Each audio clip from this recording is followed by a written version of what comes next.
আসসালামু আলাইকুম রহমতুল্লাহি বারাকাতু। আশা করি সকলে ভালো আছে।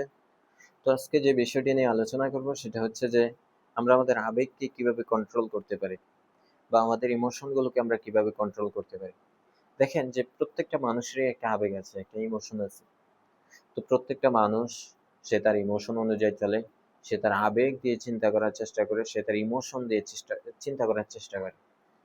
তো যখন আমাদের এই যে ইমোশনগুলো বা আবেগগুলো আসে, তখন আমরা কোনটা সঠিক কোনটা বেঠিক সেগুলো আমরা ডিসাইড করতে পারি না, বা কোনোটাকে আমরা প্রাধান্য দিতে পারি না, কেবল আমাদের আবেগের কারণে, আমাদের ইমোশনের কারণে। তো অনেক সময় আমরা যখন ইমোশন নিয়ে, আবেগ নিয়ে কোনো কাজের প্রতিজ্ঞা করি, তখন দেখা যায় যে ওই কাজটা আমরা কমপ্লিট করতে পারি না। আর ওই কাজটা কমপ্লিট না করার কারণে আমাদের যে কনফিডেন্স বা আত্মবিশ্বাস, সেটা দিন দিন লো হয়ে যায়, কমে যায়।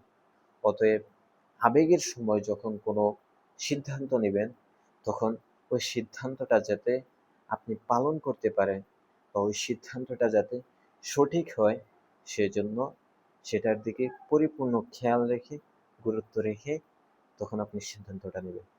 ভালো থাকবেন। আসসালামু আলাইকুম রহমতুল্লাহ।